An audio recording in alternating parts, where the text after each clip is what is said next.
सहकार radio के श्रोताओं को पवन का नमस्कार।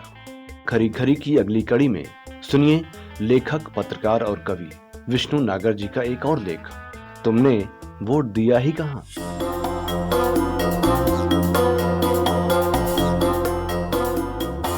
यूपी के गरीब, पिछड़े, दलित वोटर मुगालते में न रहें कि अगर उन्होंने मोदी योगी को वोट देकर जिताया है तो ऐसा उन्होंने अपनी इच्छा से किया है। इस तरह सोचने वाले अपने दिमाग के जाले साफ कर लें। इनके प्रमोटर, इन पर दांव लगाने वाले कोई और हैं और हम में से अधिकतर उनके मोहरे साबित हुए हैं। ऐसे मोहरे जिन्हें खिलाड़ी होने का गुमान है। इनको जिताने वाले दृश्य होकर भी अदृश्य हैं। वही एक तरह से हमारे जीवन का, हमारी पसंद नापसंद का एजेंडा तय करते हैं और अक्सर सफल होते हैं। इस बार भी यूपी में वे सफल रहे। हम मोहरों ने इनका साथ दिया और अब अखबार, चैनल सब इनकी विजय के गीत गा रहे हैं। इन्हें जनता की पसंद बता रहे हैं।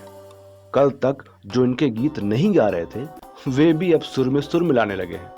अब मोदी जी को खुद भी विश्वास हो चला है कि वे तीसरी बार यानी 2024 में भी कामयाबी के झंडे गाड़ देंगे। इससे दुनिया की कोई ताकत अब उन्हें रोक नहीं सकती।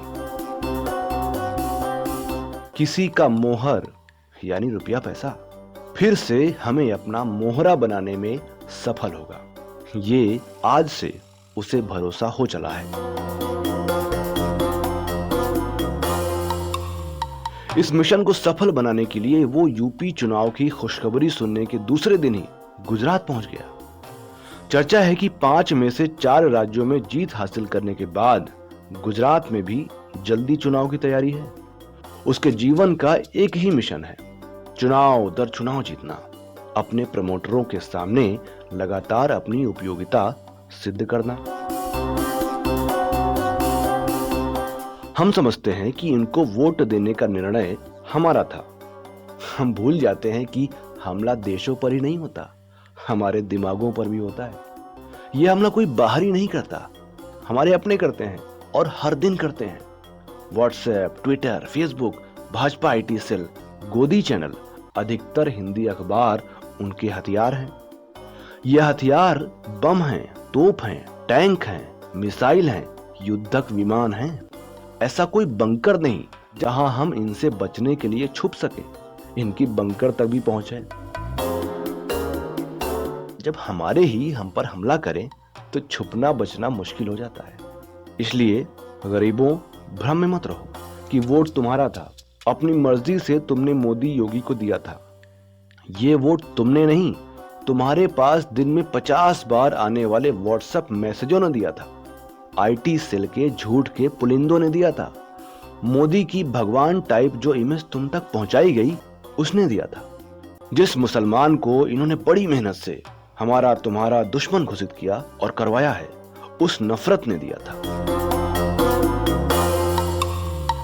तुमने हमने वोट दिया ही कहां। हम तुम देते तो हमारी तकलीफें हमें याद रहती। ये याद रहता कि पेट्रोल डीजल ही नहीं, खाने का तेल तक इन्होंने इतना महंगा कर दिया कि गरीब अब पानी में सब्जी बघाड़ता है और ऊपर से 10 बूंद तेल सब्जी को सुंघाता है ताकि सब्जी खाने के तेल का स्वाद न भूल जाए। कभी दाल रोटी मिलना गरीब होने का पर्याय था। अब इतना विकास हुआ है कि उसमें से दाल गायब हो चुकी है। रोटियां भी थाली में क्या उतनी हैं जितनी पेट में भूख है। इसलिए अपनी संख्या की ताकत, अपनी मेहनत की शक्ति के भ्रम में मत रहो। ये आदमी को भेड़ बनाना जानते हैं। भेड़ को क्या पता कि वो भेड़ है। आगे वाली भेड़ कुएं में गिरती है तो पीछे वाली को भी उसमें गिरना है। भेड़ धर्म का पालन करना है, मरने से नहीं डरना है। केवल मुट्ठी भर, चूंकि हम करोड़ों जनों का एजेंडा तय करते हैं, यानी कोई क्या भूले क्या याद रखे ये तय करते हैं।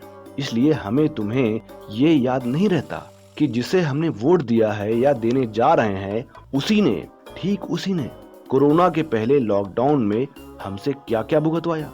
रोजी रोटी खोकर कितनों को तपती धूप में सैकड़ों किलोमीटर पैदल चलवाया था।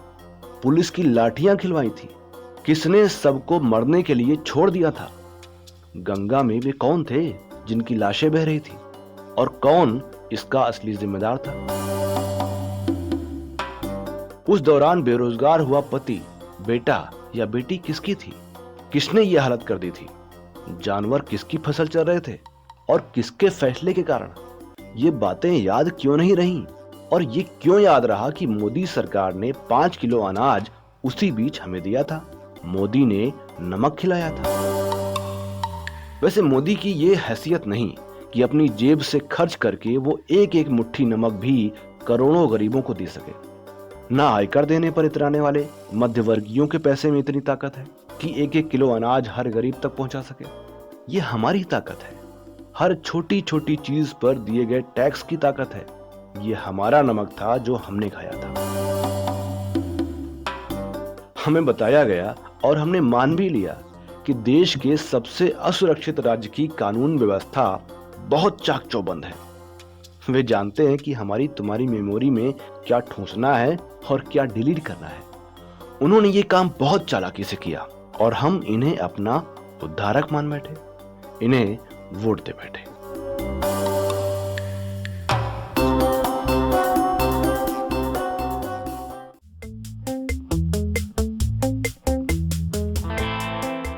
तो श्रोताओं, अभी आप सुन रहे थे खरी खरी की इस कड़ी में लेखक, पत्रकार और कवि विष्णु नागर जी का ये लेख, तुमने वोट दिया ही कहां।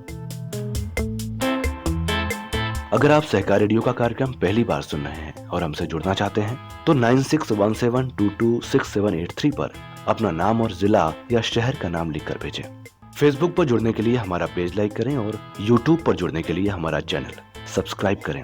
हमारे बारे में अधिक जानकारी के लिए हमारी वेबसाइट सहकाररेडियो.com विजिट करें। तो ऐसे ही किसी और व्यंग लेख के साथ हाजिर होंगे खरी खरी की अगली कड़ी में। तब तक के लिए दीजिए इजाजत मुझे यानी पवन को। नमस्कार।